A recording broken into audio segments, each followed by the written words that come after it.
Ladies and gentlemen, welcome to another episode of the Side to Side Sportscast, where you already know it's your boys Will and Woody. We come to break it all down from the court side, the ring side, the sidelines, and for those sports they play outdoors, we outside, we side to side. That's how we ride. And today we riding with our main man Khalid, representing the Blokes. What up, Khalid? It's Khalid from the Blokes. I'm glad to be here. I'm glad to be here. Hey, we glad to have you here, man. So tell us a little bit about the Blokes. So the Blokes, I'd say, started at late April. Me and my friend, we're just kicking it around. We're always like, we know a lot about sports. And we see, like the first takes are Undisputed. Honestly, if you were to ask me my opinion, it's mostly more entertainment than actual like good dialogue and good like sports analysis. So I'm like, we could do better, honestly. We will get paid. We will get big bucks like them. But I always thought we could do better and actually be like realistic with it and give people good sports takes and all of that. So that's what we've been doing. I think the Blokes have been starting really good so far on Bloke Sources on Instagram. A quick little plug right there. And Bloke Sports is the backup. I'm a Miami Heat fan, and there's two people that run the account. It's me and Kyle Bennett. And he's a Nets fan, but I'm a Miami Heat fan, but we try to stay as non-biased as we can on Bloke Sources. We just try to post any new information, all the games, all the previews, and anything else we can do, honestly. Any off-season rumors. But that's basically it. That's awesome, man. Once again, plug the Blokes. How can the fans that follow Side to Side go check out the Blokes? You can check out Bloke Sources on Instagram or Bloke Sports as the backup. Those are the only accounts that we have so far. Awesome stuff. Well, man, we're glad to be side to side with you, man.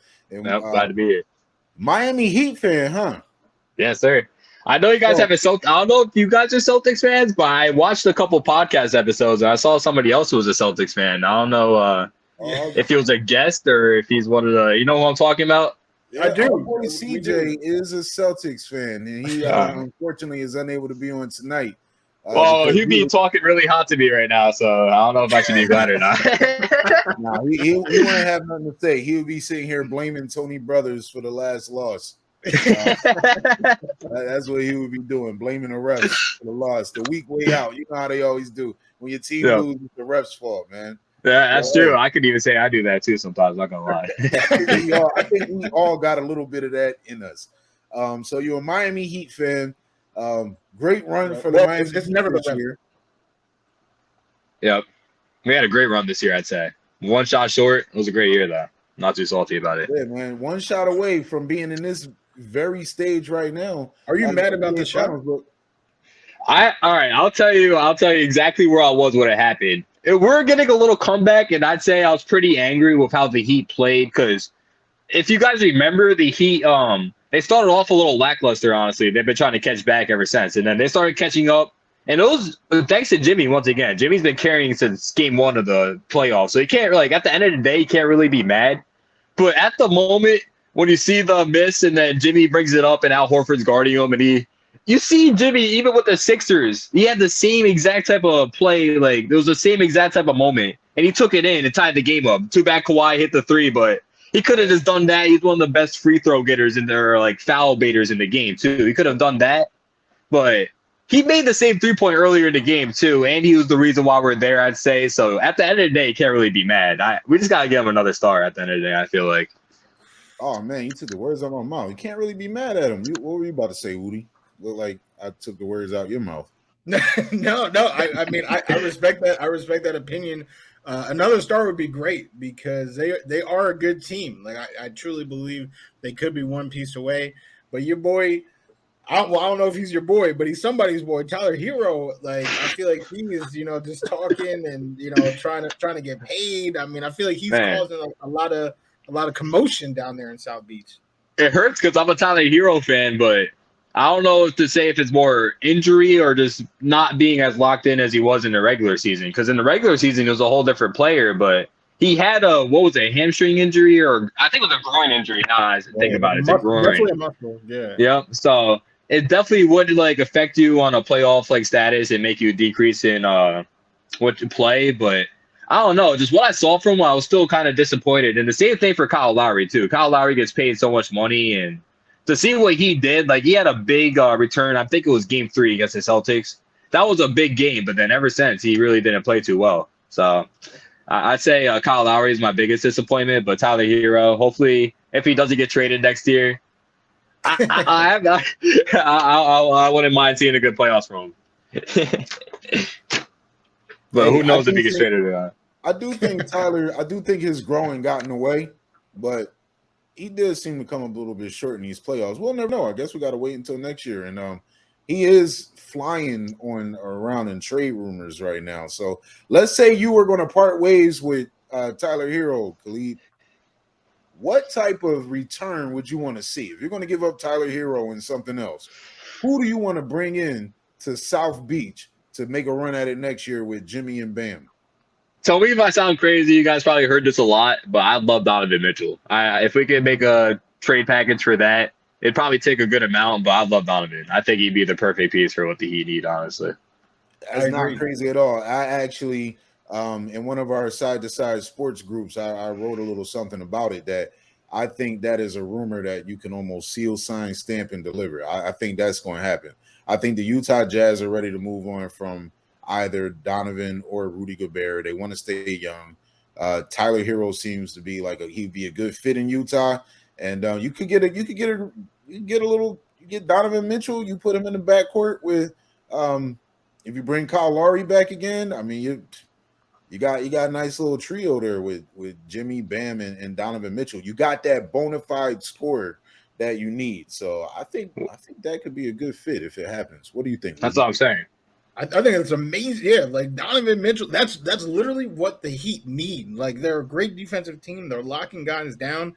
But if Jimmy Butler is not scoring, and like, yes, he is a good scorer, but like he's not like a volume, right? Like, you don't expect him to put up, 50 points, a night, or even like 40. If he's getting 40 points, that's because he went to the line like 18 times.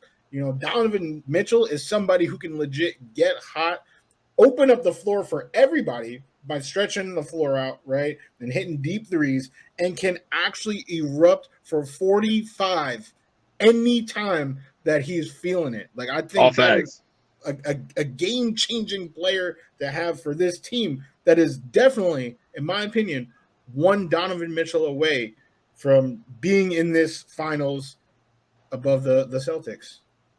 I love to hear it, honestly. I love to hear it. It makes my confidence go like sky high right now, honestly. I honestly wouldn't be surprised if that happened. Need Pat Riley to do his thing. There's a lot of Donovan Mitchell to the Knicks rumors too, but I think I heard that. Yeah, he would waste away here though. He would waste away. I mean, don't get me wrong, I'm a Knicks fan, so right, if he comes here, I'm gonna get a Donovan tattoo on my shoulder. But he's not gonna win any like playoff games. Like we're still not. You think the Knicks have a trade package, like to possibly get Donovan Mitchell?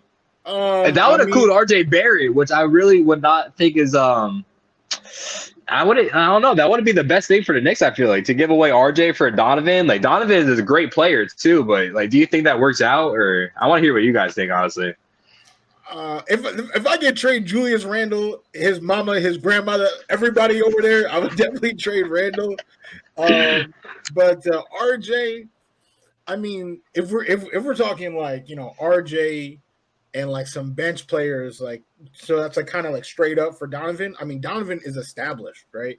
Like RJ. The thing with RJ that we're still potential, right? He's 21, he's a baby. We're still going with potential, but Donovan, you would know that today you have, one of the more gifted scorers in the league. He can play defense. So, if it was, RJ and like, I don't even know, like Alec Burks, Evan Fournier for Donovan Mitchell, I'm pulling the trigger on it. Yeah, man. And look, I'll tell you what, me, I like burgers, I like steaks, I like that type of stuff. If I pull up to a vegan restaurant and I look at the menu, I'm like, nah, I don't want it. Ain't nothing I want there. That is literally the Utah Jazz looking at the Knicks roster. If they're trying to get a package, to send Donovan over there. Donovan is not going to. The Knicks got nothing. The Knicks got nothing for the Utah Jazz at all. I can't see. You heard it here. The Knicks are a vegan place. The Knicks are a vegan place to look at. You can't do it. I mean, look, to each their own. There's some people out there that get down with that, but Utah not getting down with that. They don't want no RJ Barrett. Like, not just like, no, they're not. There's nothing. Like, if they're going to do something, they want a player with high upside that has done something already. No more just potential. And Tyler Hero at least won Sixth Man of the Year, and he does seem to have a lot of high upside. He could probably be a star in Utah. We'll see. But that's true. Yeah. And I think it include the trade package. I feel like would include a Tyler, at least like a pick. Maybe I'm thinking maybe the 27th that he had this year. And it's got to be another player. So maybe like a Duncan Robinson, who even though he's a little bit on the older side, but he's still a very valuable player, one of the best 3-point shooters in the league. Yeah. Scored 27 first game in the playoffs. Like, they could find him interesting too, especially if they get away with who they already traded this year. I know Joe Ingles. They traded Joe Ingles, who was a top tier shooter, so they might need to get one back. Hey, so that's exactly what Duncan Robinson makes the salaries match. Mm-hmm. That's very true. Helps make the numbers work. So that's another good pick. I mean, it's the most fitting possibility in my opinion. I'd say this is the most I've been excited for a Heat offseason in a while, honestly, because you have no idea which direction they're probably headed. Like, there's a lot of Donovan, and that seems like the best move, but they could possibly run it back with a Tyler, or maybe. I think Duncan's gonna be gone, definitely. Like, it looks like Duncan's gonna be gone, but you don't know which route they're gonna take. It looks like, but hopefully we could get Donovan. That's what I'm praying for every night. Every night, every night. So I see it. Yeah, I give Pat Riley and Eric Spoelstra credit, because ever since they lost the big three, they just continued to work with the scraps they've been given. I mean, look, Hassan Whiteside was a baller when he was in Miami. Yeah. Miami, no more culture. Hassan's getting on everybody's nerves. They're talking about bringing him back. So you can, as you're a Heat fan, if I were you, I would be a little bit confident in my front office this offseason. They got that close, and they're going to try to finish the job next year. So that's true. I got all the trust in Pat Riley. Very exciting times for South Beach. Now, how about we talk about this Boston Golden State NBA? Oh, let's get into it. Let's get into it, man. We are officially approaching Game 6, and it's been a wild ride so far. Boston took Game 1 on the road. Golden State responded, taking Game 2. Boston takes Game 3 at home. Golden State responds and takes Game 4. And then Golden State does, for the first time in these playoffs, what no other opponent against Boston has been able to do. They beat them twice in a row, winning Game 5, and now we're approaching Game 6. But before we talk about Game 6, let's talk about what got us here. One of the most notable things to me, aside from Steph Curry having big games, aside from his 0 3 points made performance for the first time in his playoff career yesterday, has been the emergence of Andrew Wiggins. Andrew Wiggins has been a castaway. He's been looked at as somebody who Golden State is probably just going to put in a trade, get rid of him, package him with something to get another star player. But look, they've been getting beat on the boards. Your boy comes back-to-back with a 13-rebound game, a 12-rebound game, and, scoring big in Game 5. Andrew Wiggins has arrived, ladies and gentlemen. Andrew Wiggins is here. So he's been one of the biggest attributes to Golden State. But overall, what do you guys think about this series so far? What do you guys think? What's the better series finals, last year's or this year's so far? Definitely this year's. This year's, I'd say so too. I'd say this one's been a better one. It's looking very you can really it could be either or that comes out of this. It's really crazy, honestly. And it's changing every single game. What I saw from Maple Jordan though the last couple of games has been insane. Andrew Wiggins, 16 rebounds and then 20. How many points do you have? 20 26 points in Game 5. 26, another double-double. He's been playing insane, honestly. If Steph Curry hasn't been playing as great as he was first 4 games, Wiggins could definitely be up there for Finals MVP. And he still might be, but I think Curry might have that locked if they get it. I'm gonna have to say Curry got it on lock. I mean, he was the most consistent scorer in the series, or he has been the most consistent scorer in the series. Sure. Those first 4 games, right? Had 40, right, in game 4, and even in game 5, where like Will said, right, he didn't make a 3. Like, it's not like he finished a box score with like 9 points. Like, he still had a good outing. So, if you ask me about this series, we did think, it could go either way. I had the Warriors in 6, right? Everybody sees the graphic after every game. I put it up, right? Same. So so we know, right? Like, I was thinking 6. So after game 3, I was like, oh, I don't know if the Warriors can do it. They really, really, really would have benefited from James Wiseman, because in the That's true. paint, oh my God, I don't have the exact numbers, but game 3, they were out rebounded so poorly. There was at one point in the second half, where they had as many total rebounds as the Celtics had offensive rebounds. Mhm. Like, that's how badly they were getting beat up. And, with their offense, right, one of Steph's greatest strengths is how good he finishes in the paint. Like, it's not like you just have to run him off the 3. Because if you run him off the 3, he can stop and pop, from 16 feet, or he can go all the way into the paint, and is one of the best finishers in the history of this game. Robert Williams has been sending shots back. And when Steph passes it off to Draymond, my man's is still finishing with 2 points at the end of the game. So after game 3, I was like, oh my gosh, they really need Wiseman. Like, that's going to be their downfall, is his injury. But Andrew Wiggins immediately stepped up, got the most rebounds he's ever gotten in a game, his career high in an NBA Finals game with their backs against the wall. The man grabbed 16 boards and is a presence. Kevon Looney, okay, doesn't do much more than what he was doing, but he was doing a little bit more. And then game 5, Steph, right? Steph he's not playing up to par, but everybody around him, okay, is playing well. And Draymond is now actually facilitating, has decent-ish numbers. Andrew Wiggins finishing floaters. Gary Payton II, GP2, is finishing floaters in the paint, double-digit points. And should we even talk Jordan Poole, the greatest third-quarter buzzer-beater performer in the history of the game? Okay. Bravo. I mean, the Warriors now, now that they have proven that Wiggins can hold his own on the boards, and that Looney can finish, Draymond can facilitate. If that same team shows up in Boston in the hostile environment and the crowd yelling and cursing them out, they're still going home, because I think the Warriors are going to wrap it up in 6. Man, if the Warriors can pull off the 3 wins in a row, I wouldn't be surprised.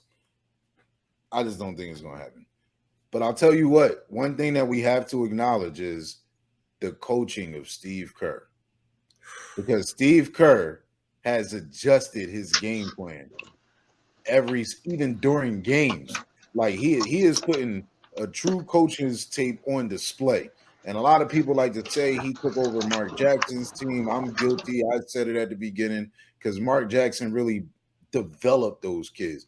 But Steve Kerr has taken them to heights that you got to give him credit as a coach. Like, he's developed talent there. And the biggest thing is, you just pointed it out, Woody. After game 3, Golden State got annihilated on the rebounds to the point where it looked like they would go down 3-1. But Steve Kerr definitely adjusted his game plan. Usually Golden State has their wings leak and their bigs just stay in the paint. If Draymond gets the rebound, he runs the break, and he's got shooters. Like, he can handle the ball. He can run the floor. But after that game 3 massacre, where they got destroyed on the rebounds, Steve Kerr sent everybody in. Andrew Wiggins you see what he's doing as part of that adjustment. He's boxing out and he's using his athleticism to go up and get the rebound. There's been a constant emphasis on him rebounding at a higher level if Golden State wants to win. I ain't been in the locker room, but I can already see Steve Kerr got up in Andrew Wiggins' face and was like, bro, we're going to win this series, man. You got to hit the boards. We need you to do it. It can't just be Looney and Draymond. He can barely jump 14 inches anymore. We need you to get the boards. And Andrew Wiggins says, say no more. I got you. Boom. Back-to-back double-doubles. And we're going to see what Game 6 bring, but I got to give credit to Steve Kerr because I've been really impressed. Ime Udoka, man, he comes with the adjustments too, but I think we've seen the best of his adjustments because that perimeter defense is on lock, but what you going to do when Steph just sidestep, swish? Even though he went 0 for 9 last game, do you think he's going to go 0 for 9 2 games in a row? Yeah, now that you say that too, I got a question. How big do you guys think them losing a game that Steph Curry does not show up is going to be for the series for the Celtics? Oh, that is a dagger in my put. You needed to win that game that Steph was off. Now, like Woody said, he still scored. He still scored 16. He was 0 for 9 from 3, but 7 for 22 overall. So 7 out of 13 in the paint is not bad. But, if Steph has hit 25 threes before that game. Yes. He was on pace to break his own record of 32 three-pointers made in a series. In an NBA and most of the Finals. shots he missed, too, he makes most of the time, too. So I do not think that's going to happen again. Absolutely. So that was bad news for Boston because Boston has to win the next 2 games, obviously, to win the series. Mm-hmm. And the chances of Steph not catching fire in 2 games, especially one of them being back in Golden State if it has to happen, I think the series was lost in that game. Even if they do win Game 6, the series was lost with them not being able to win that game. Yeah. I'll say the same thing, too, honestly. And honestly, TD Garden is like a second home for Steph Curry, so you never know with him. I can see it, man. I can see Steph coming out and it's 1 win away. Steph trying to get his first ever NBA Finals. Yeah, MVP. Exactly. He's gonna see some blood. And if Andrew Wiggins come out and drop there, you might see them competing against each other. Because if Andrew Wiggins had another big game, then he gonna be in the MVP talk, and they might just give it to him like they did Andre Iguodala. And Steph, but Curry's like, I can't let that happen again. So he's gonna be doing everything too. Can't let that happen. It's gonna be Curry versus Wiggins more than Warriors versus Celtics at that point. Well, let me dash a little bit of respect, okay? Because this is something that's been going on, but now it's been official, right? It's been, publicized on the mainstream, and the subject of this headline has been told that, hey, man, what do you have to say about Game 6 Klay? And he was like, oh, wow. I didn't know that, you guys had a name for it. But he has been consistently showing out in Game 6 when his team needs it the most. And, this series, he has been missing a lot of shots. He has missed a lot of shots. Now he does have a knack for hitting them, in the fourth though. He does hit them in the clutch. And in Game 5, there were quite a few where it was like, oh wow, that, so clutch for Klay. I think he is one of the better closer. He knows what it takes. Right? The whole team, right? Championship DNA all around. But I think with a chance to seal the deal. Right, they don't want to have why play another game if you don't have to? They're going for blood, like we all just said. Boston couldn't even get the win. Steph Curry was 0 for 9 from 3. All right, as long as they get boards, I feel like the talk in the locker room is like, hey, Splash Brothers will do the rest, and I think we're gonna see a 20 point plus performance from Klay Thompson and Steph Curry. I'm pretty confident in that for Game 6. I believe Game 6 Klay is going to show up. Every single Game 6, honestly, as I can remember, he's shown up. Especially the last Game 6, he showed up. I want to say either. He had a pretty good game 5 last game. He what was it? They're missing 14 straight threes before Klay hit that clutch. It was a pretty deep three he hit too. That was pretty big from him. Looks like he's getting a little bit better this series at making threes, and now game 6 is coming up. I don't know if it's gonna be a TD, it's gonna mess up his if the pressure's gonna be too much or anything. But I think he's gonna show up once again. I think 20 and over is gonna be a lock, and yeah, I think game 6 Clay's gonna return again. Honestly, Game 6 Klay. Hey, I think 4 out of the last 5 game 6s that Klay has been in, he's had at least 30 points, and in one of those games that I say at least he's had 27.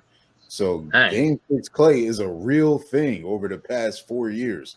This boy comes out in game 6 and he's lights out. But this is his first game 6 after having a couple years off. And in these finals, he came back halfway through the year, and Klay Thompson still looks like Klay Thompson. He looks good, but you can tell that he's getting a little gassed now. He's getting a little fatigued. He's running, he's playing through it, but the lift on his shot is just a little bit different. But he seems to be catching rhythm in this series. He just shot pretty well, had one of his best shooting games last game. But I do think that Klay I think it's the championship DNA. I think in these next 2 games, even if it's this next game, I just think the championship DNA is going to factor in. We haven't been talking about Boston, CJ, and you're just going to have to deal with it because I feel like your boys lost. But Klay's not coming. This road game, we might see a Klay Thompson that doesn't miss a lot of shots. We might see a Steph Curry that doesn't miss a lot of shots. We might see a Draymond Green hit 2 shots. And if he hits 2 shots, that's a big deal. Because that boy's shooting is breaking, everybody running the other way. Give me the layup, I'm out. But Draymond might hit a couple actual shots this game. I just think the championship DNA is going to kick in game 6. I picked Golden State to win in 7, but I would not be surprised if they won in 6. Draymond had a great game too last game. He needs to put on a show like that one. That's just what he got to do, though. He had I don't remember the exact score, but his defense was popping out the TV. He was having great blocks here and there. Sometimes they're going up, and he was just putting his hands up. He's still blocking it. I'm like, dang, Draymond, just keep doing that. And he's having good playmaking. He was catching, I think he caught Klay for one. He's catching everybody still. He's doing what he usually does. That's what he's got to do. Looks like TD and maybe just a finals being back in the finals jitters was getting to him, but hopefully he can keep that going. Absolutely. There definitely seems to be some. I mean, his own mama is roasting him on Twitter. So there, you got to. Mom start talking about you, man. You got to get some buckets. His mom said, "I don't know where he at. Stop asking me. I don't know this guy." So I do expect Draymond. But they did. Yeah, that's right. Yeah, she was like, "This is a clone." So no, I think he will be back. After the injuries and the Achilles and everything, to Khalid's point, the last game 6 Klay game was just 30 on the Memphis Grizzlies heads. That wasn't too long ago. That was only a couple of weeks ago. This game 6 Klay, yep. I'm telling you, man, it's something that's real. And now he knows it. Right after that game against the Grizzlies, they were like, "Yo, that solidified it for me, honestly." Yeah, so I think. I mean, what we will know for certain is that he's putting shots up. Whether they fall, I think they will, but that's not as certain. But we know he's going to get shots up. Hey, let's just go through since 2018. Game 6 Klay against Houston. Game 6 win 35 points. He hit 9 threes. That's in 2018. Then we go to the next year. Game 6 against the LA Clippers. Klay Thompson only had 9 points. That wasn't a good year. That was right before COVID, right? But then the next series, game 6 against Houston, Klay drops 27. He hits 7 threes. Then we go to the NBA Finals against Toronto. Obviously, Golden State lost that finals, but in game 6, Klay had a big game. He had 30 points. Now you come Klay from – He tore his Achilles that game. Yeah, that's the game that he got hurt. And arguably, it was a close game. If Klay didn't get hurt in that game, Golden State could have won that championship. Then we go to Klay, the comeback Klay, and that's where we're at, Memphis. 8 for 14 from 3, 30 points. And now we got another game 6 coming up. So Klay Thompson, man, and Glames, you don't get a nickname Game 6 Klay for no reason. Obviously, something's been sticking. I'm not a Golden State Warriors fan. I'm a Phoenix Suns fan. There was absolutely no need to say that, but I just had to say that. But I really respect the Golden State Warriors. Championship DNA. You can't be mad at them. Everything they won, they did it fair and square. You know, even if they had KD, it's not cheating. KD decided to go to. They won a championship without him. You know, they just muscled up with him, and then they went on. 2 years. They were arguably the greatest team you could ever see. And now they're back. They're back in the championship without KD. How can you not respect it? I want to see Golden State win this championship just for those players' legacy alone. I just respect what they did in their careers. And so, fellas, do you think this series will go past Game 6?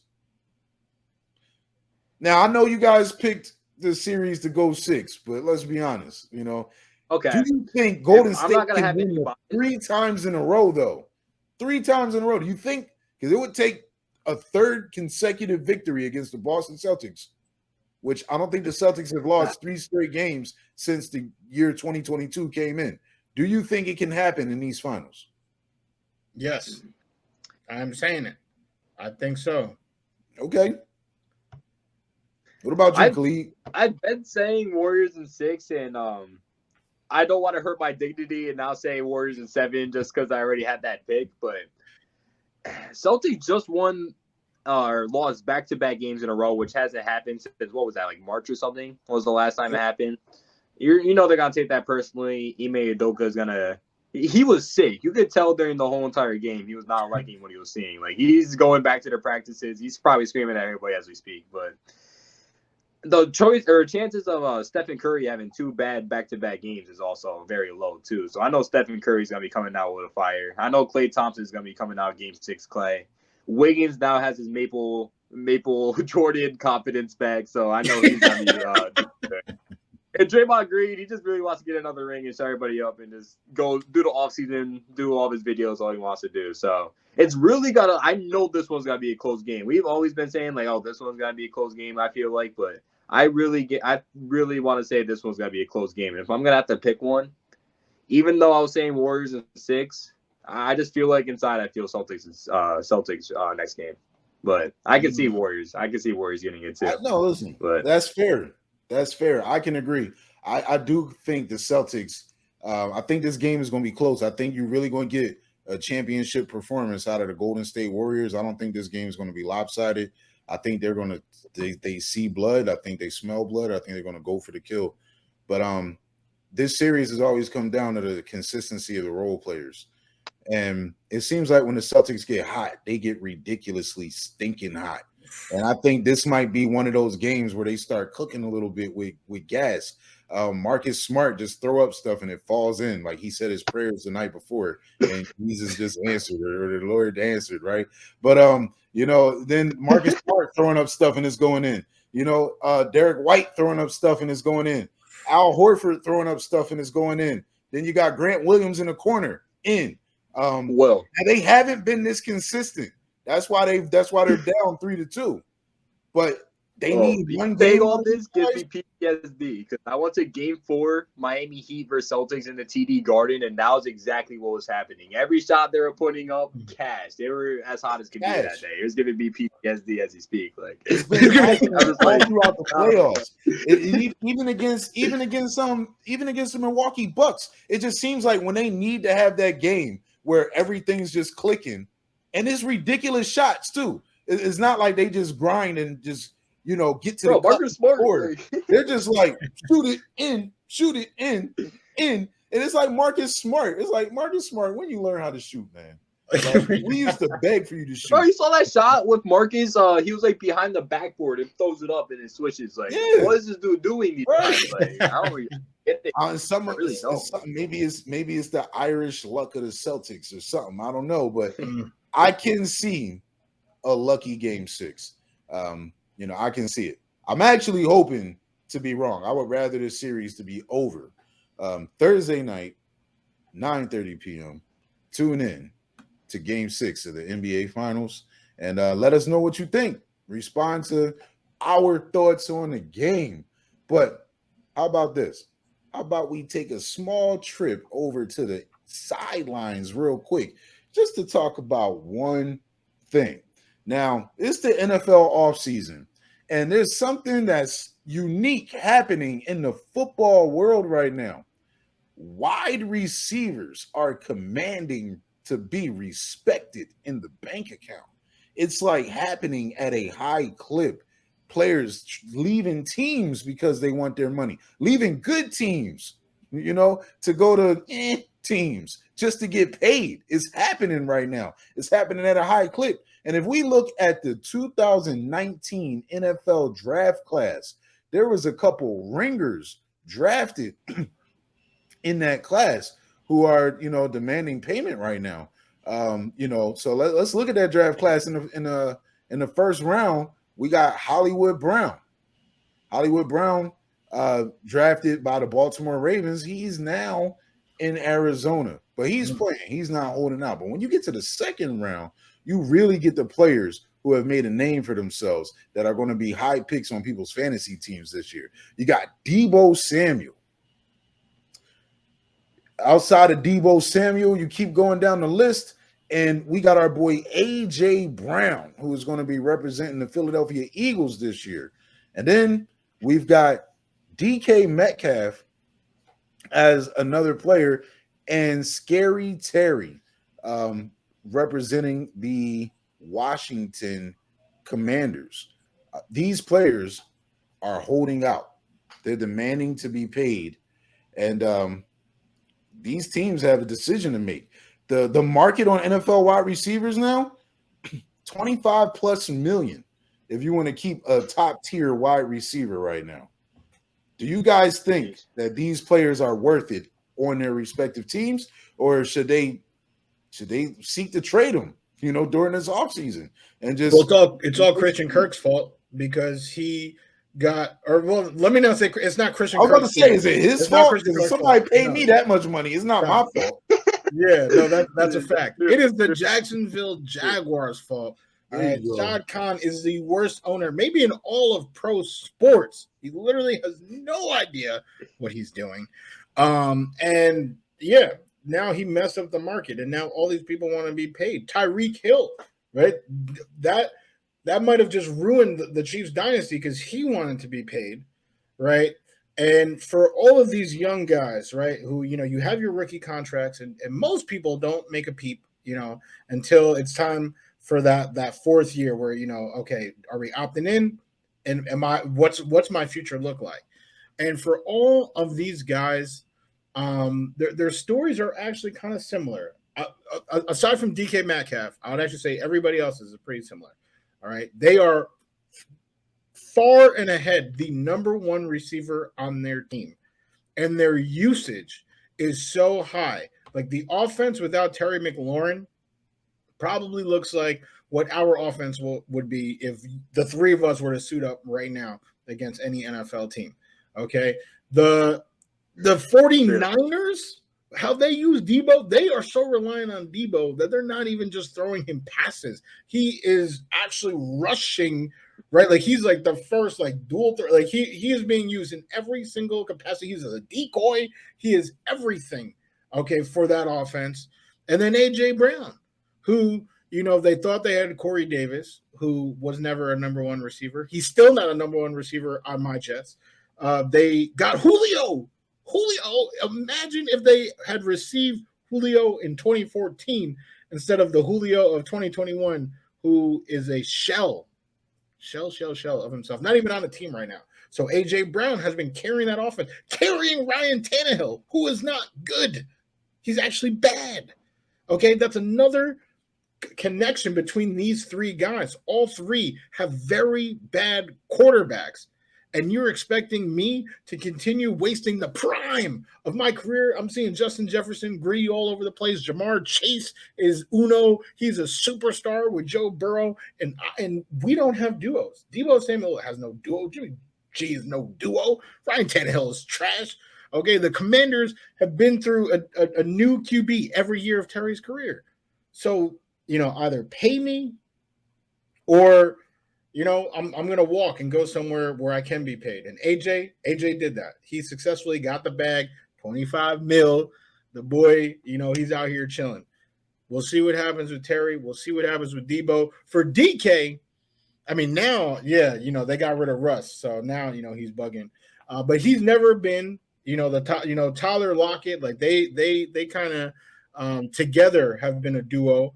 And Russell, I mean, how can you complain with Russell? Now that he's gone, DK is getting nervous. Of all three or of all four, I think DK has the worst case. And I think he's not going to get paid because, I mean, Seattle, why would you spend you're clearly in a rebuilding stage, right? You got these picks for Russell. I don't know why you would mortgage so much of your future to DK, who's not even like a top 10 receiver in the league, So I think he has the worst leg to stand on. Debo, they should have been paid him. Terry, absolutely. They probably should pay him too.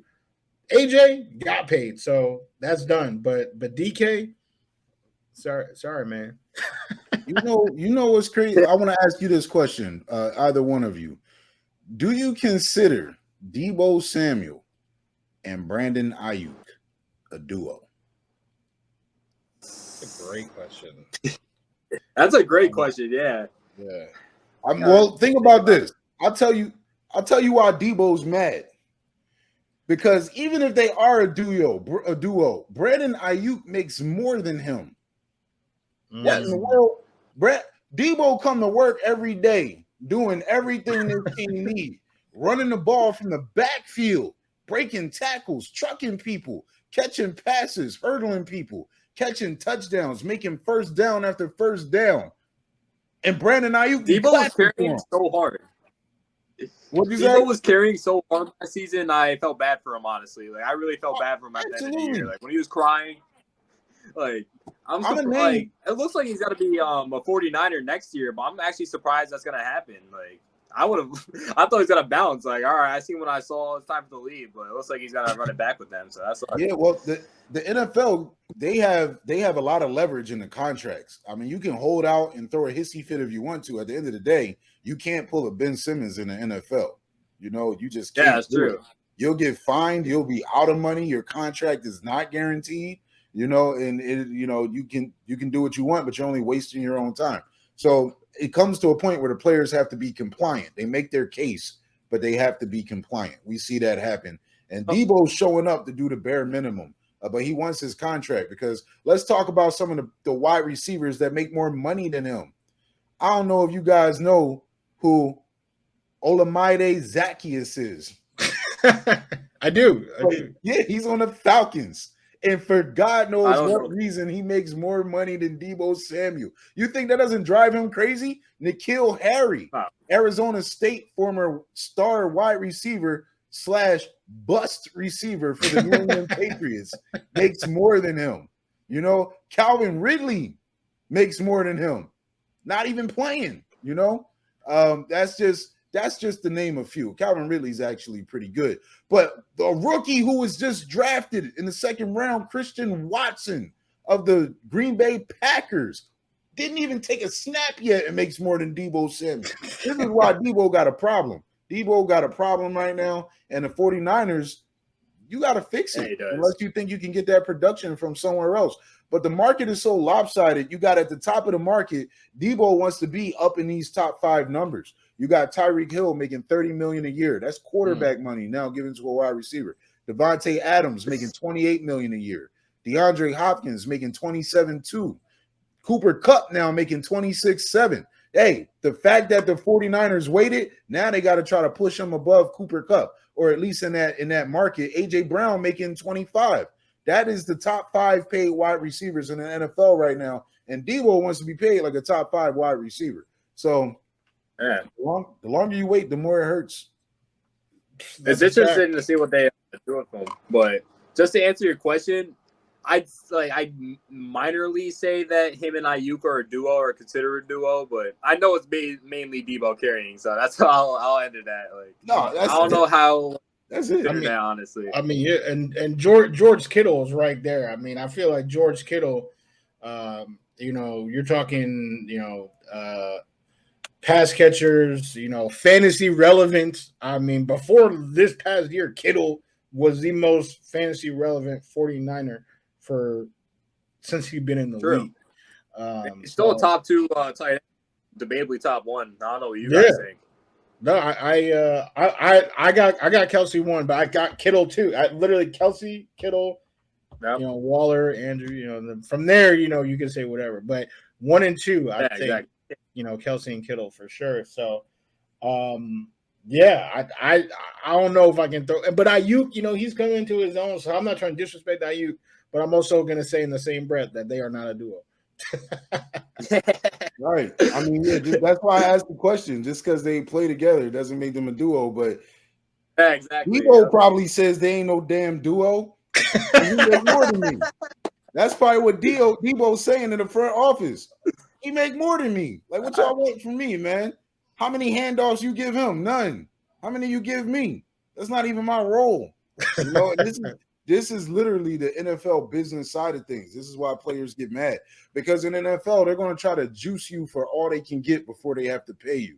And then once they squeeze you all up and put all the mileage on you, then they want to use that in negotiations. And it's a dirty game, but the players seem to be, all in together on this.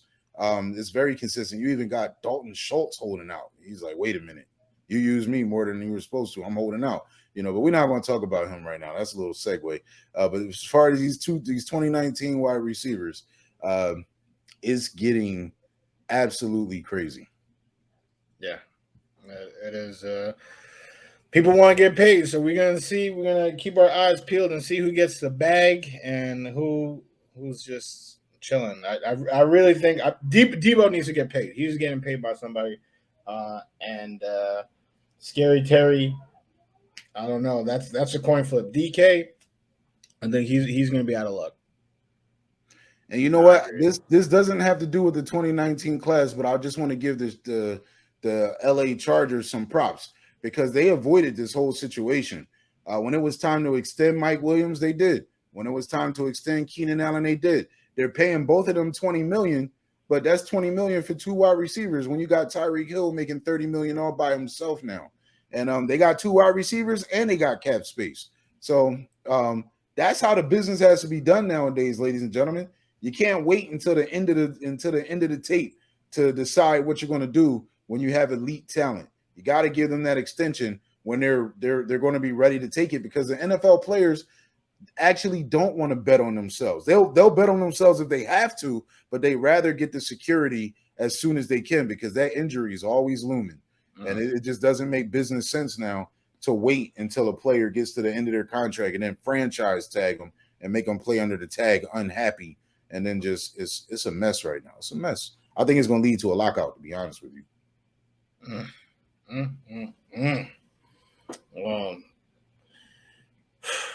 I don't know, but that was a nice little trip back to the sidelines. It was a nice little trip to the sidelines. Y'all ready for some pick and roll action? Sure. Man, let's run the pick and roll like Stockton and Malone used to do back in the day. We're not going to run the pick and roll like Ben Simmons and Embiid, because Ben wouldn't shoot nothing. I'll tell you what, man. Ladies and gentlemen, watching the Side to Side Sportscast with our boy Khalid. This segment is pick and roll, where the 3 of us will state a narrative that's trending nationally, and then the others will decide whether they're going to roll with the narrative, meaning they agree with it, or they're going to pick, step out, pop, and take apart the narrative. They don't agree with it, right? So, Woody, why don't you start us off with your... I would love to. All right. Gentlemen, the narrative of today is that I don't even know what team I was about to say. The Lakers would be silly to run it back with Russ, LeBron, and AD. Literally took my pick and roll. But that's awesome. That's awesome. Oh, wow. So the narrative would be they're silly to run it back with Russ. I knew I should have went first. But nah. I did have a off heavy. Like, start off as heavy as it gets, honestly, right there. That's crazy. But I'm gonna roll with it. You know why? Because yes, it'll be silly. I get you just hired Darvin Ham. He's a first-time head coach. It's not like you hired, Rudy Tomjanovich, who's been coaching since he was 12 years old. And it's not like you're hiring this super deep. You're hiring a coach who's good at developing young talent. Russell Westbrook cannot coexist with LeBron James because LeBron James is the proven facilitator. Russell Westbrook likes to facilitate too, but he cannot play off ball. I'm not sure how Darvin Ham is going to make it work, but the Lakers pretty much have no choice because Russell Westbrook, he's getting paid $41 million this year. What teams, not until the deadline when teams are just looking to dump salary, it's not going to work. They're going to have to try to make it work, but it is absolutely silly. I don't think they should have did that trade in the first place. And if they do get a buyer, if they get somebody that's willing to take Russ, you just make that trade. You just make it happen. You can't expect to get too much in return, but you got to make that trade happen. You need LeBron James and Anthony Davis to be healthy for at least 70 games this year. At least 70 games. They got to be healthy, and you could put other pieces around them, and they should be a playoff team. I agree with Will. I'm gonna roll for it too. I don't think Rob Pelinka should have made the trade in the first place. Honestly, it was interesting. The first year it happened, it was a huge blockbuster, but it was gonna be if Russ wanted to step back and make it all work, and he definitely tried game to game. Sometimes you see him try to back out of it a little bit more, try to work with the team coherently, but it just couldn't work. He couldn't hit his shots. He wasn't getting the assist the right way. It led to a lot of running in and passing out turnovers.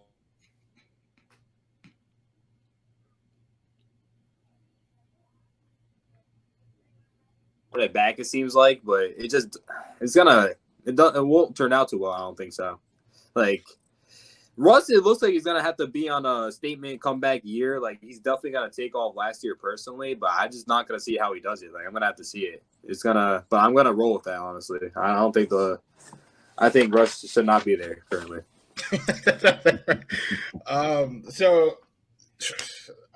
Call me crazy. I am actually popping. I'm gonna pop the narrative.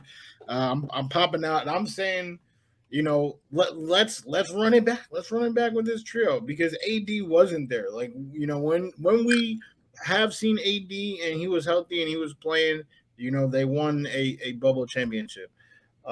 Russell, LeBron, I think a huge thing, and Bill Gaddy says this. And I say it, but I usually say it in the NFL, but it's true in the NBA too, is it takes time to gel. It takes time, for new teammates. Right now we have a new coach, the cohesion.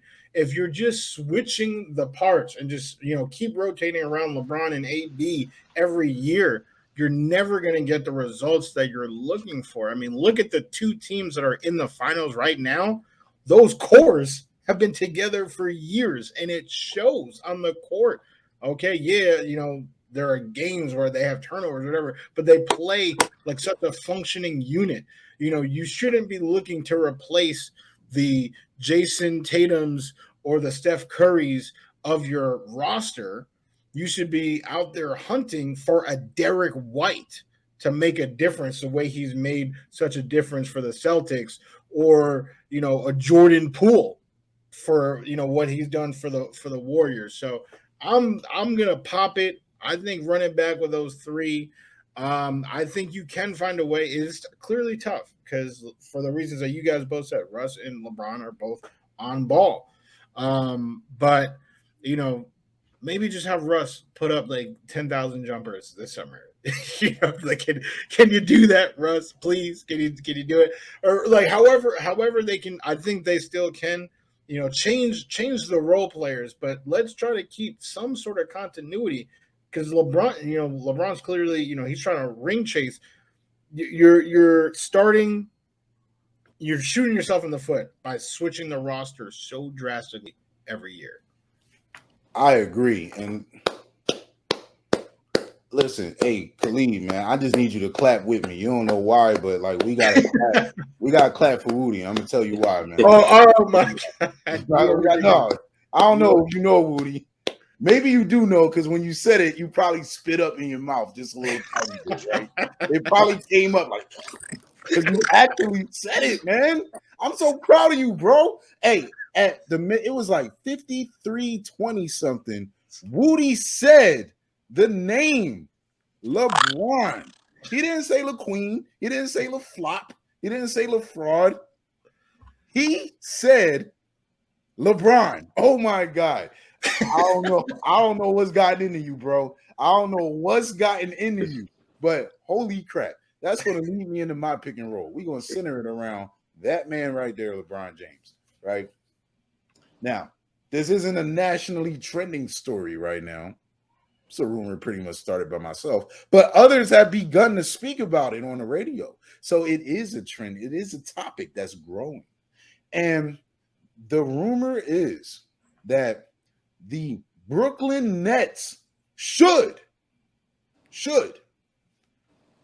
acquire LeBron James by sending Ben Simmons and some future draft picks to the Los Angeles Lakers. Should the Brooklyn Nets do that to try to make a championship run? Fellas, are you rolling with it or are you picking that apart? What's your pick and roll look like?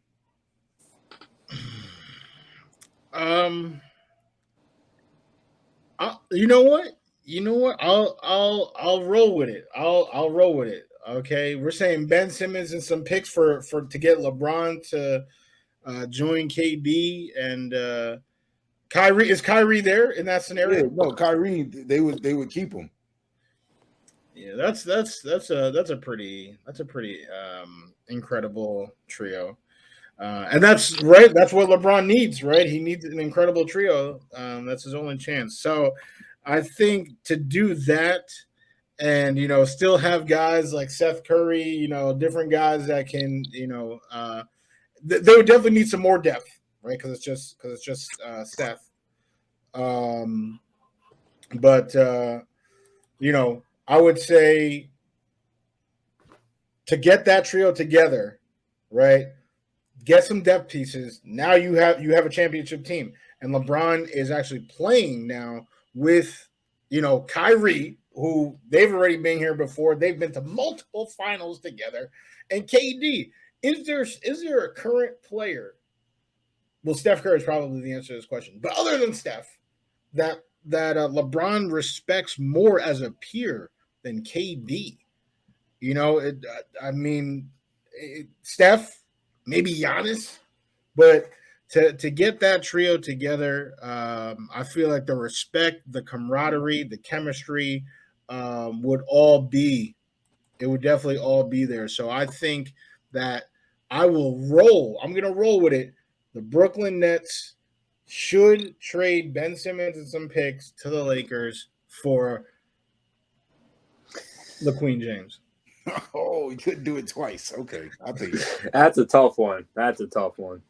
Yes. What are you doing, Khalid? So we're asking if they're going on a championship run next year.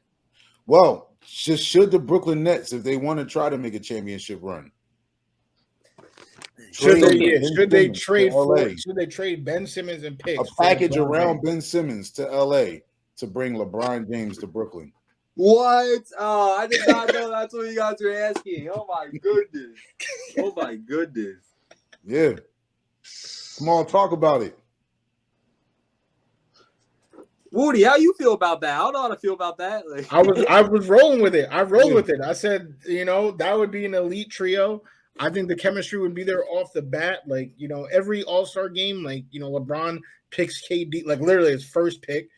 Kyrie, they've already been there before. They would just need role players. They would just need, a field of Derek Whites and just pick from them. Honestly, I think I'm gonna have to roll with it for the same reasons, honestly. Because that is just that'd be insane, but I could roll with that. That would definitely suck for AD though. I would be so mad. It would suck for AD, but I'll tell you what. AD would be out there with a brother who can't shoot and a brother who won't shoot. That would be bad. But I'll tell you what, I will obviously roll with this, and I'll tell you why. KD and Kyrie just got swept by the Boston Celtics. That's true. They just got swept. The year before, when it was them, it was Kyrie, KD, and James Harden. Kyrie got hurt, and they lost to the Milwaukee Bucks. If they don't do something drastic, this isn't going anywhere, and you're wasting KD's years in Brooklyn. KD and Kyrie wanted to try to do it alone, but neither one of them are leaders. KD won his championships. Steph Curry is the leader of that team. Not just him, but Steph, Klay, and Dre are the leaders. KD didn't have to lead. He just had to hoop. Now KD tried to lead, and he isn't leading anybody anywhere. LeBron James is a leader. And LeBron with Kyrie, that worked. He's been there, done that. Yeah, exactly. Been there, done that. Kyrie, got a little frustrated, wanted to go do his own thing, but he's went out there and he's learned that this is hard. If you read between the tea leaves, he's been low-key singing praises to LeBron James respectfully, not like, hanging off of LeBron's Johnsons or nothing like that, but he's been respectfully acknowledging his time with LeBron. Yep. And we know LeBron loves KD. LeBron would not relinquish his no trade clause unless it was for an opportunity to play with KD. Because he said he wants to play with KD one day. He said, why wouldn't I want to play with KD one day? Didn't say he was going to knock down doors to try to make it happen. But Brooklyn is, once they had that meeting between the front offices of Brooklyn and LA, that's when the rumors start swirling. And if the Brooklyn Nets are smart, I would not let go of that possibility. I would keep it alive. I would make that trade happen. Even if you got to wind up throwing in more players. Yes, Ben Simmons is young, and you can have a Ben Simmons out there with Kyrie and KD, but Ben Simmons is unreliable. He just turned his back on a whole team that he was going on deep playoff runs with just because he was in his feelings. That can happen in Brooklyn too. You know who's not going to do that? LeBron James. You know who can facilitate? LeBron James. You know who's been to the championship, who's been to a championship 10 times, won 4? LeBron James. If you want to try to go to the NBA Finals in the Eastern Conference, Brooklyn, you got to go acquire LeBron James this offseason. It's literally that simple. So I'm rolling with the narrative. They should absolutely do it. That's going to be a crazy storyline if that were to happen for the finals. If that were to happen, you heard it here first one, Side to Side Sports. I got receipts. I got tweets. I put it out there first, baby. They just started talking about it, but I was on it a month ago. Let's go. I think this is that was the first clean sweep of the roll, right? Full roll of a narrative. We all roll with it. Yes. Khalid, what's your pick and roll looking like? Do you guys believe? Because I've been hearing it ever since they got kicked out of the playoffs this year. Do you guys believe that Doc Rivers' coaching ability has been overrated for the past decade, ever since the Celtics series finals? I'm going to start with this. Let your boy roll. Throw me this alley, son, because I am rolling with that narrative. He said, throw me this alley. Yo, oh, my gosh. Statements anybody could have possibly said, okay? I mean, I don't know what could be truer. Oh, is your name James Woody? Yes. Is Doc Rivers overrated? Yes, he is. He is very much overrated. And, the Boston 3 party, right? I mean, that was an elite group of guys. All right, Rondo. And yeah, I mean, they all came there with a shared sense of direction, ambition, right? They all had failed, right, in their previous stints as the number ones, like trying. Their front offices failed them. But now the Celtics front office, Danny Ainge, brought them all together. Rondo, right, emerged. And, yeah, of course. I mean, I feel like any of the 3 of us could get those boys to the finals. Doc got them, there twice. But I feel like they were better than the Lakers. They should have actually won that series, And I think there were a few mishaps from Doc that caused that loss, in 2010. So then you go to the Clippers, where they consistently had one of the best rosters in the NBA, just losing 3-1 leads, just being trash. And, I don't know. Is it the choke god, Chris Paul, or is it Doc Rivers? it's looking like, because since they have left each other, it's kind of looking like it's both of them. They both overrated AF for the kids that are watching this. Okay, they are both. They're just not it. They're not it.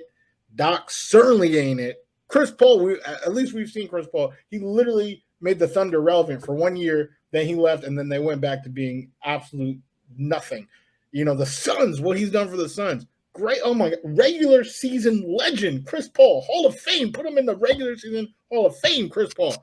Doc Rivers, I don't even know why we're even talking about him. I mean, I'm taking Nick Nurse over. I'm taking Taylor Jenkins. Doc Rivers is not elite. He's not great. He is a man who's been featured in a documentary that won a championship with literally 3 Hall of Famers and one of the best point guards in the entire NBA at the time on the team. Doc Rivers, overrated. Throw me that alley. I will literally DeAndre Jordan, who Doc Rivers was his coach at the time when he, had that dunk over Brandon Knight, when he just murdered Brandon Knight. Yeah, hit me. Yeah, I will pick and I'm going to roll and I'm going to do that DeAndre Jordan dunk on Brandon Knight. Man. Khalid, what a fire pick and roll narrative, man. I'll tell you what. This one's hard for me, man. It really is not as easy as James Woody made it seem. He said, I don't know what's more true. Is my name James Woody? Yes. Is Doc Rivers trash? Yes. That's crazy. Because I'm going to pop this one apart, man. I'm not rolling with it. And I'll tell you why I'm not rolling with it. Tell me who was the best coach in the NBA since 2014. Definitely wasn't Doc Rivers. I'm not arguing that. But who would you name? If you had to name one of the best coaches, who would you say? Somebody's probably going to say Steve Kerr. Steve Kerr, Greg Popovich, right? Yeah. You take Doc Rivers' LA Clippers team. You got Chris Paul, the point guy, right? Chris Paul is great. But you had a bunch of highlight factory guys. You didn't have real ballers. Like Blake Griffin was still trying to figure out how to do other things on the court besides dunk. That's what he was good at. Soon as Blake Griffin lost his athleticism, he lost his place in the league. It's that simple. He can't play anymore. Soon as DeAndre Jordan lost his athleticism, he lost his place in the league. He can't play anymore, right? These LA Clippers teams that did choke, I mean, they did have leads that they lost. It did happen. But you're going against the Hall of Fame San Antonio Spurs. You're going against the Hall of Fame Golden State Warriors. It's just, what do you want Doc to do in LA? I just think that he's on the wrong side of some bad narratives from 2014 to 2020. Him coaching that LA team, hey, they finished above 500 every single year. He's a pretty good coach. Overrated is a strong word because what do people think? Like, this is Doc Rivers. Like, nobody ever mentions him with the Phil Jacksons of the world. Nobody ever mentions him with the Greg Popoviches of the world. Nobody ever mentions him. It's not like he's Coach K. He's just a good coach. And then he goes to Philly, and you've got to deal with this Ben Simmons mess. You can't get Ben Simmons to shoot. Ben Simmons thinks he's Michael Jordan. He doesn't think he has to shoot. But that makes no sense to me because Mike loved to shoot, but Ben won't. And Ben has this complex. So Doc takes over that team. It doesn't work, right? Then the next year, Ben Simmons is absent. Then who spuds out of nowhere? Tyrese Maxey. Then Doc Rivers gets a James Harden who is trash. He gets the trash version of James Harden. Because guess what? James Harden isn't athletic anymore. The little quick dribbles. He used to have an elite first step. That first step is sleep now. It's no longer elite. It's sleep. He's not getting past anybody like he used to. So Doc Rivers has to take this on. I just feel like Doc has been in the wrong place at the wrong time, and he's been on the wrong end of some unfortunate losses. But I don't think he's an overrated coach or trash. I just think that, look, my argument for LeBron. Like, LeBron is a great player. I'm not going to say he's better than Mike. No, I will never say Mike is the greatest basketball player we've ever seen. But LeBron's 4 wins out of 10 tries, LeBron has faced the real Monstar squad. Only in a movie Michael Jordan could beat them. You know, Michael Jordan hasn't faced those types of dynasty level teams, right? So I think Doc Rivers, same thing. He's faced some dynasties that he just didn't have a squad that can compete with them. You give Doc Rivers a squad, I think they could go to the championship and lose. I'm back. I don't know. What do you think, Khalid? Yeah, are you rolling with that narrative, or are you popping?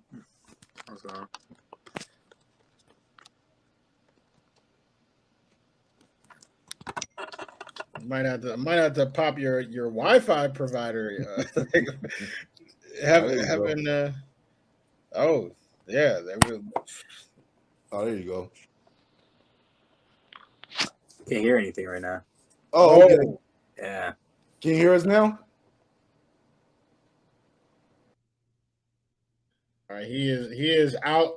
He will be back, and we're gonna see if he pops or rolls. I'm gonna guess that he is gonna roll. I just want to say, man, Woody said the word LeBron. First time, look, man, I've been alive on this earth since October 17th, back in the 80s somewhere, right? We ain't gonna be specific, but I never thought that I'd hear the day where Woody said LeBron. He said LeBron. He said LeBron, man. I'm gonna go back to that, and we're gonna highlight and savor that moment.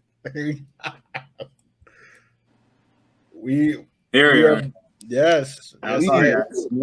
It sounds so much better now. I'm not gonna lie to you. I really was not able to hear audibly for 7 minutes. It was crazy. It's all good. It's all good, man. Tell us what's your take on the narrative? Is Doc Rivers an overrated coach? Like you were saying, honestly, overrated is a tough word, and it's hard to Doc Rivers, he's just a strong, it's a hard story and case for him because it was a decade ago. And then I haven't said this yet, but I'm a huge LeBron fan too. I love LeBron so much. But it's just, and for seeing what they had to build to beat such a young LeBron, it always just made me bro, they really had to make that team just to beat a 20-whatever-year-old LeBron. But so in my eyes for that, I'm just how doesn't Doc win that? When the conference finals or whatever, when they were playing together, then whenever the Celtics played the Lakers and ended up winning. Mm-hmm. But the Lakers were a tough team, so all credit to Doc for that. And then they made it back the year later and then ended up losing. And then ever since, he hasn't really been on the same pedestal, you say, so people don't really view him the same. But with the last couple of years, he has the most blown 3-1 leads. But it sucks because he's just been placed in such bad situations. Like you were saying with the James Harden not playing nearly as good as what they traded for and what they expected. Ben Simmons passing away a wide open shot with Trae Young guarding him. Doc Rivers is probably going home crying every night because he's bro, why is this always happening to me? But so I really I gotta pop it honestly, but it's just, I feel like it's a really tough one, honestly, because you can, I can see you rolling with it, and I can see you popping it. It's really tough. You got to see some more in the next future years from Doc Rivers. He's obviously not viewed the same anymore, but just give him a couple more years. I don't think he's been having fair enough opportunities the last couple of years. He's going to get fired after this year. It's just written on the wall, man. He's going to get fired after this year. And he's going to jump on with an absolute squad the year after. Watch, and we'll see. We'll see what happens. But hey, man, ladies and gentlemen, that concludes our episode of the Side to Side Sportscast. We want to thank our boy Khalid representing the Blokes. Plug that Blokes again, ladies and gentlemen. BLOKESOURCES on Instagram. Bloke Sources and Bloke Sports is our backup. Brand new channel, post every day. Follow it, please. Comment on it. And comment on any post too. Absolutely.